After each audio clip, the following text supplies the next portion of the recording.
Hi guys, welcome back to sociology classes. Today our topic is status and role. Okay, BA part 1 sociology first paper. तो आज का topic क्या है हमारा? परिस्थिति एवं भूमिका. ओके, तो परिस्थिति एवं भूमिका के बारे में आज हम जानेंगे कि what is status and what is role. Okay, so let's we start this video on this topic. Okay, status and role. परिस्थिति और भूमिका, देखिए समाजशास्त्र की महत्वपूर्ण अवधारणाओं में से ही एक है ये. ओके, और किसी भी समाज में सभी व्यक्तियों को मिलने वाले जो अधिकार होते हैं ना और कर्तव्य होते हैं वो देखिए एक जैसे तो होते नहीं है. ओके, समाज में कुछ व्यक्ति उच्च पद पर आसीन होते हैं, मतलब कुछ को उच्च पद हासिल होता है, किसी को नीचा पद हासिल होता है. ठीक है, किसी की स्थिति ऊंची होती है तो किसी की स्थिति नीची होती है. ओके, विभिन्न क्षेत्रों में एक ही व्यक्ति की स्थिति एक दूसरे से भिन्न देखने को मिलती है. उदाहरण के लिए अगर हम कह सकते हैं कि अपने परिवार में एक व्यक्ति की स्थिति परिवार के मुखिया की ही होती है.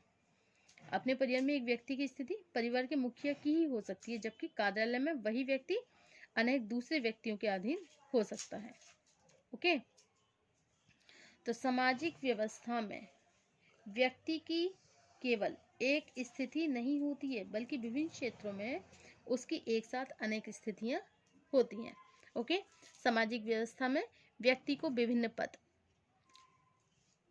सामाजिक व्यवस्था में व्यक्ति को विभिन्न नियमों और मूल्यों के द्वारा जो पद प्राप्त होता है, समाजशास्त्र भाषा में उसी को व्यक्ति की परिस्थिति कहा जाता है. ओके, तो सामाजिक व्यवस्था में व्यक्ति को विभिन्न नियमों और मूल्यों के द्वारा जो पद प्राप्त होता है, समाजशास्त्रीय भाषा में उसी को व्यक्ति की परिस्थिति मतलब स्टेटस कहा जाता है. ओके, इस संबंध में यह ध्यान रखना आवश्यक है कि प्रत्येक व्यक्ति को अपनी एक या अनेक परिस्थिति के अनुसार ही एक दूसरे से भिन्न उन बहुत से दायित्वों को पूरा करना होता है जिनकी उससे पूरा करने की आशा की जाती है. ओके, इसका तात्पर्य है कि एक अधिकारी, कर्मचारी, मालिक, श्रमिक, नेता, पिता, पुत्र रूप में व्यक्ति जिन कार्यों को पूरा करने की आशा करता है उनकी प्रकृति एक दूसरे से बहुत भिन्न होती है. इस प्रकार प्रत्येक परिस्थिति से जुड़े हुए कार्यों अथवा दायित्वों को ही हम रोल कहते हैं, भूमिका कहते हैं. ओके, तो सामाजिक व्यवस्था में व्यक्ति की केवल एक स्थिति ही समय पर एक व्यक्ति कार्यालय में अधिकारी होता है, राजनीतिक दल में एक सामान्य कार्यकर्ता, क्लब में प्रबंध समिति का सेक्रेटरी तथा परिवार में पिता, पुत्र, भाई, चाचा आदि की स्थिति पर आसीन होता है. ओके, इससे स्पष्ट है कि सामाजिक व्यवस्था में व्यक्ति को विभिन्न नियम और मूल्यों के द्वारा जो भी पद प्राप्त होते हैं, समाजशास्त्रीय भाषा में हम उसी को व्यक्ति की परिस्थिति कहते हैं. ओके, मतलब समाजशास्त्रीय भाषा में अगर हम समाजशास्त्रीय भाषा में कहें तो उस व्यक्ति को मतलब उसी को व्यक्ति की परिस्थिति कहा जाता है. किसे कहा जाता है? जो सामाजिक व्यवस्था में व्यक्ति को विभिन्न नियमों और मूल्यों के द्वारा जो पद प्राप्त होते हैं, तो समाजशास्त्रीय भाषा में उसी को उस व्यक्ति की परिस्थिति कहा जाता है, मतलब स्टेटस कहा जाता है. ओके, इस संबंध में ध्यान रखना जरूरी है कि प्रत्येक व्यक्ति को अपनी एक या अनेक परिस्थितियों के अनुसार ही एक दूसरे से भिन्न उन दायित्वों को पूरा करना होता है जिनकी उससे पूरा करने की आशा की जाती है. ओके, इसका तात्पर्य है कि एक अधिकारी, कर्मचारी, मालिक, श्रमिक, नेता, अनुयायी, पिता, पुत्र, माँ, बहन, पुत्री अथवा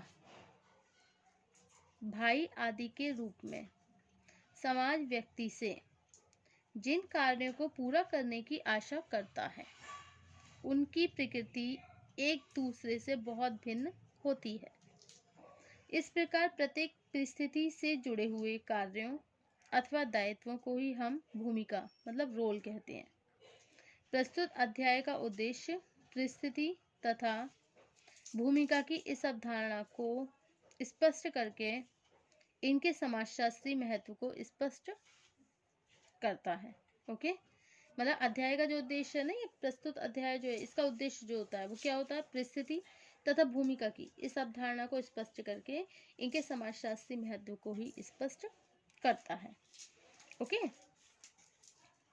अकॉर्डिंग टू राल्फ लिंटन के अनुसार ही देख लीजिए, the place in a particular system which a certain individual occupy at a particular time will be referred to as his status with respect to that system. Okay, according to Ralph Linton ने परिस्थिति को परिभाषित करते हुए क्या बताया है कि सामाजिक व्यवस्था के अंतर्गत किसी व्यक्ति को एक समय विशेष में जो स्थान प्राप्त होता है उसी को उस व्यक्ति की परिस्थिति कहा जाता है। ओके, तो राल्फ लिंटन ने क्या बोला है कि सामाजिक व्यवस्था के अंतर्गत किसी व्यक्ति को एक समय विशेष में जो भी स्थान प्राप्त होता है उसी को हम उस व्यक्ति की परिस्थिति कहते हैं। Okay okay, according to John Levy ने भी बोला है कि देखिए, किसी सामाजिक संरचना में व्यक्ति अथवा समूह के संस्थागत पदों की संपूर्णता का नाम ही परिस्थिति है। ओके, ऑगवन के अनुसार देख लीजिए, ऑगवन ने क्या कहा है, ऑगवन ने बोला है कि परिस्थिति की सबसे सरल परिभाषा यह है कि परिस्थिति वह पद है जो समूह में व्यक्ति के स्थान का प्रतिनिधित्व करता है। Okay, the simplest definition of status is that it represents the position of individual in the group. Okay, क्या बोला है कि परिस्थिति की सबसे सरल परिभाषा यह है कि परिस्थिति वह पद है जो समूह में व्यक्ति के स्थान का प्रतिनिधित्व करती है। ओके, उपयुक्त परिभाषाओं से स्पष्ट होता है कि एक व्यक्ति समाज द्वारा मान्यता प्राप्त जिन अनेक पदों पर रहकर अपना कार्य करता है उन्हीं के आधार पर समाज में उसे एक विशेष पद या स्थान मिल जाता है और इसी पद को व्यक्ति की परिस्थिति कहा जाता है। परिस्थिति की अवधारणा को इसकी कुछ विशेषताओं की सहायता से निम्नांकित रूप से समझ सकते हैं।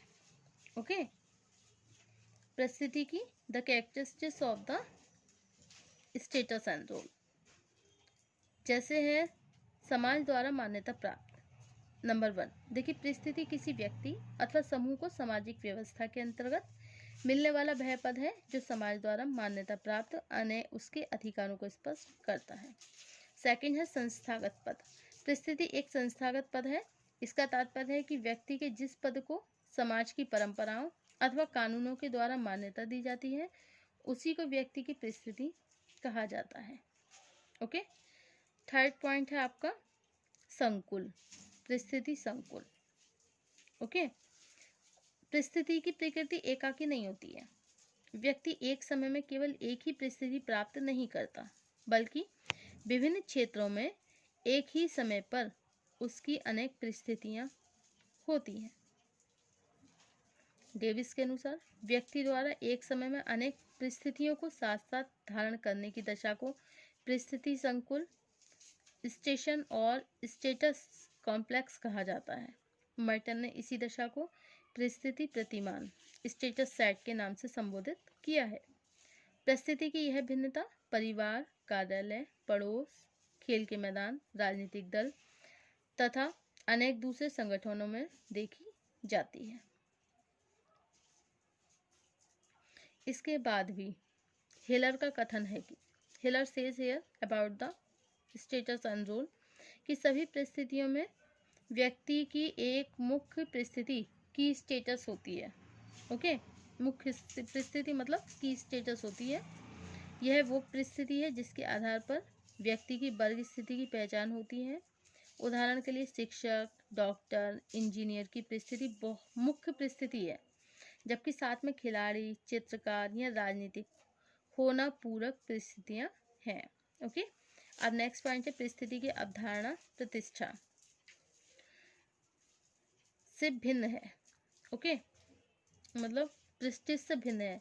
एक उच्च परिस्थिति का व्यक्ति जैसे अधिकारी या मंत्री यदि अपने कर्तव्यों को समुचित ढंग से निर्वाह नहीं करता है तो उसकी परिस्थिति तो ऊंची रह सकती है, लेकिन उसे समाज में प्रतिष्ठा प्राप्त नहीं हो सकती। ओके, अब नेक्स्ट है परिस्थिति समूह। देखिए, डेविस ने परिस्थिति संकुल के अतिरिक्त एक अन्य शब्द परिस्थिति समूह का भी उल्लेख किया है। समाज में जिन व्यक्तियों की परिस्थिति लगभग समान होती है उनसे एक एक परिस्थिति समूह का निर्माण होता है।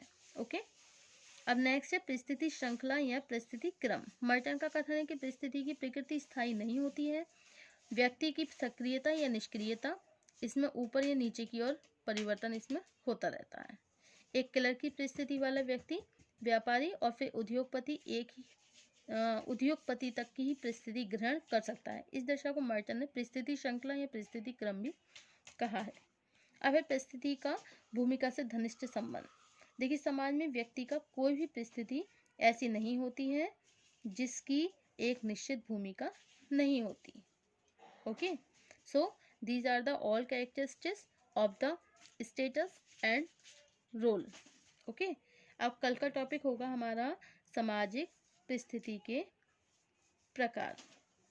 ओके, कि सामाजिक परिस्थिति कितने प्रकार की होती है और इस सामाजिक परिस्थितियों में कौन कौन सी और प्रदत्त परिस्थितियाँ आती हैं। ओके, तो नेक्स्ट टॉपिक होगा हमारा types of social status. And thank you for watching my YouTube channel. Thank you so much.